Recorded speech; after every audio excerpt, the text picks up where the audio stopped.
Angel one actually क्या है, shares मेरे 3 पे लिए हुए हैं। हम्म। तो इसमें 73,000 का करीब लॉस आ। हम्म, तो इसमें बने रहना चाहिए या निकल जाना चाहिए, नीरू मैम, ऐसा पूछूं? बिल्कुल बिल्कुल। स्वाति, क्या हो गया आपकी ब्रोकिंग इंडस्ट्री को? मामला ठंडा क्यों पड़ रहा है इस स्टॉक का? आप लोग का व्यू क्या है? अनबाइज्ड व्यू क्या है किसी एंजल वन पे? टेक्निकली अगर बात करें तो काफी अच्छी हाँ। रिट्रेसमेंट रैली हम लोग ने देखी है आशीष जी। मुझे लगता है यहाँ पे काफी अच्छा एक बॉटम बन चुका है 24,000 टू 2500 के रेंज में।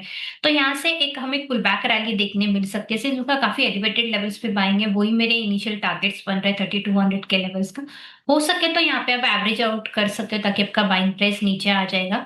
बट ऊपर में इसमें 2700 का ब्रेकआउट लेवल से क्लोजिंग वाइज अगर हमें ब्रेकआउट देखने मिलता है कंसोलिडेशन फेज के साथ, तो एक काफी अच्छी रैली हमें देखने मिलेगी। 3200 will be the initial target. अगर लंबा नजरिए के हिसाब से आप देखते हो 2-4 साल का एटलीस्ट, तो फिर मुझे टारगेट 3600 के लेवल्स के लिए ओपन हो जाता है। शॉर्ट टर्म व्यू कॉशियस है, but on the larger degree definitely setups काफी स्ट्रॉन्ग है, अपने पोजीशंस होल्ड कर सकते हैं। सूरत गुजरात से Jayshree Maheshwari ji. Jayshree ma'am, good afternoon ma'am. Jayshree ma'am, आप कब से गुड स्टॉक मार्केट में आफ्टरनून। हो? आप कैसे स्टॉक चुनते हो? खुद ही डिसाइड कर रहे हो या कोई हेल्प करता है, गाइड करता है? कैसे होता है ये? मैं आपके सीएनबीसी आवाज के पैनलिस्ट के द्वारा बताए गए शेयर को सजेस्ट कर मतलब मतलब वो जो रिसर्च बताते हैं करके, उनमें से आप चुन के अपने हाँ, ट्रेड्स लेते हो? रिसर्च करती हूँ और फिर उसमें इन्वेस्ट करती हूँ। बहुत ही बढ़िया। अच्छा, जयश्री मैम, पहला सवाल कौन सा? सर, मेरा धामपुर शुगर है। हाँ। मैंने 4 साल से इन्वेस्ट करा हुआ है उसमें और अभी मुझे लॉस चल रहा है। तो मेरा टारगेट कब तक आएगा और मेरा लॉन्ग टर्म विजन है। ये सीएनबीसी आवाज के पैनलिस्ट ने दिया था धामपुर शुगर? हाँ सर, इसको 3 साल हो गया मुझे। ये आया कहां से था? ये पैनलिस्ट ने दिया था क्या? हाँ हाँ सर। अच्छा, ट्रेडिंग का था या लॉन्ग टर्म के लिए दिया था? सर, मेरा लॉन्ग टर्म विजन ही है, जो भी शेयर है मेरे नहीं, सर जो लॉन्ग टर्म सीएनबीसी के आज लिए। के सारे पैनलिस्ट हैं वो ट्रेडिंग के लिए देते हैं, इसलिए मामला फंस गया। और वैसे धामपुर तो दिया ही नहीं होगा, ये तो वायदा में है ही नहीं। खैर, स्वाति, धामपुर शुगर 3-4 साल हो गए और आज भी ₹125 पर शेयर का लॉस हो रहा है। आधा ऑलमोस्ट कैपिटल एरोडेड दिख रहा है, क्या करूं? करंट लेवल्स पे लॉस बुक करने की सलाह तो मैं नहीं दूंगी, क्योंकि मुझे लगता है ये इसमें काफी अच्छी उछाल हमें देखने मिलती है 200-250 के लेवल्स तक।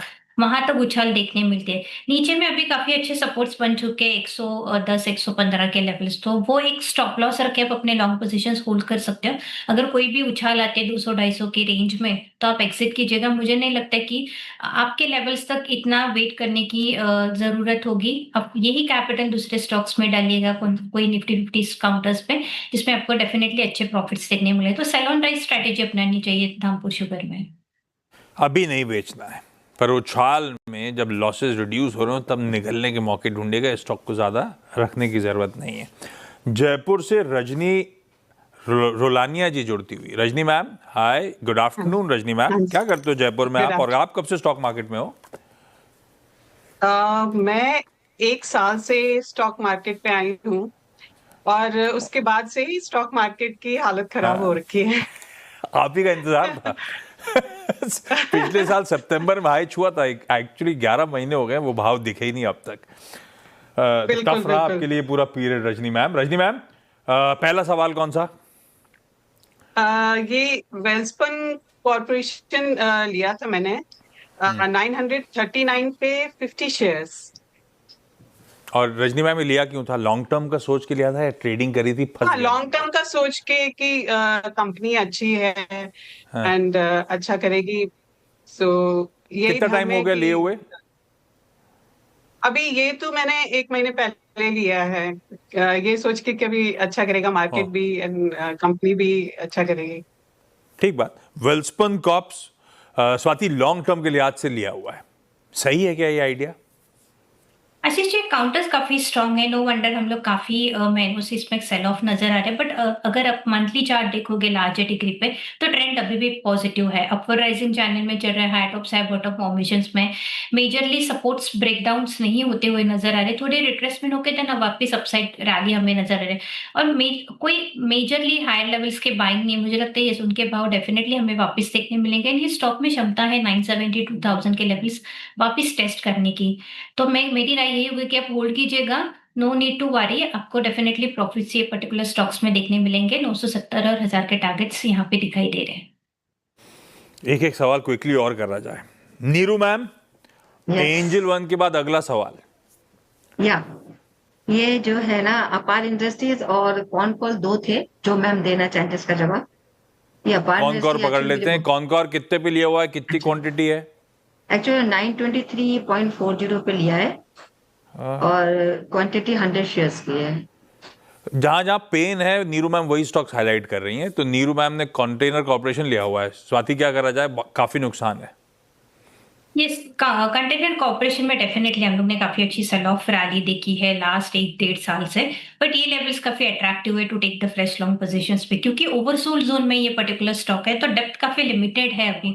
मुझे लग रहा है कि आप यहाँ पे आप अगर वापस फ्रेश बाइंग करते हैं तो आपका एवरेज प्राइस काफी नीचे आ जाएगा। And for 6 months to 1 year के लिए टारगेट है इसमें 620 to 640 के लेवल्स, तो ये डेफिनेटली काउंटर है जो आप होल्ड कर सकते हो पोर्टफोलियो में।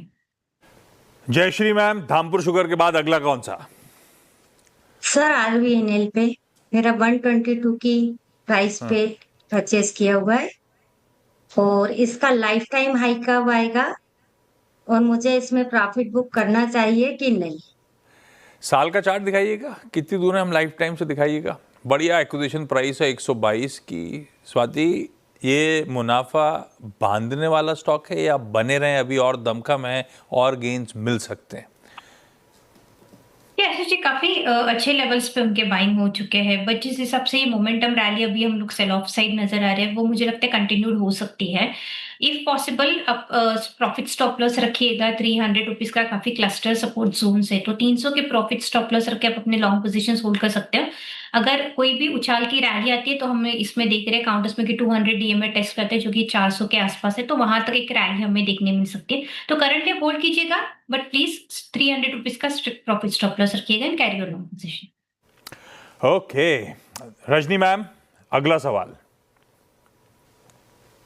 मेरी कॉम्पटन ग्रीव्स लिया था मैंने 393 के लेवल पे। सबसे ज्यादा डिसअपॉइंट कर हाँ रहा है जी। इस पूरे स्पेस में ये स्टॉक। स्वाति, क्या करना चाहिए क्रॉम्पटन कंज्यूमर? यस डेफिनेटली ये पर्टिकुलर सेक्टर्स में ये पर्टिकुलर स्टॉक्स काफी हम लोग ने सेल ऑफ नजर आ गए, बट ये स्टॉक फॉर्मेशंस में है, रिट्रेसमेंट काफी अच्छी हो चुकी है। वीकली में अगर मंथली या वीकली चार्ट्स दोनों दिखते हैं तो काफी स्ट्रॉन्ग रिट्रेसमेंट हो चुकी है। मुझे लगता है यहाँ से एक ये कंसोलिडेशन फेज में चला जाएगा बिटवीन 300 to 360 के रेंज में काफी टाइम बिताएगा, बिकॉज प्राइस करेक्शन हुआ है ना, it's a time for a time correction. तो एक थोड़ा कंसोलिडेशन फेज आएगा ये पर्टिकुलर स्टॉक में, और जैसे 360 रुपए का ब्रेकआउट आता है ऑन द क्लोजिंग बेसिस, उसके बाद ये इसमें ट्रेंड चेंज हमें नजर आएगा which will take a stock towards to 400 to 440 के वहां के लेवल्स ओपन हो जाते हैं। तो मेरी राय पॉजिटिव है, हार्मोनिक पैटर्न्स में डब्ल्यू शेप पैटर्न्स भी बन रहा है इसमें, तो अंडर द फॉर्मेशन है, तो दिक्कत नहीं है पर्टिकुलर काउंटर्स में। लोअर लेवल्स पे एग्जिट करने की कोई जरूरत नहीं। You can hold on your counter for target of 400 rupees.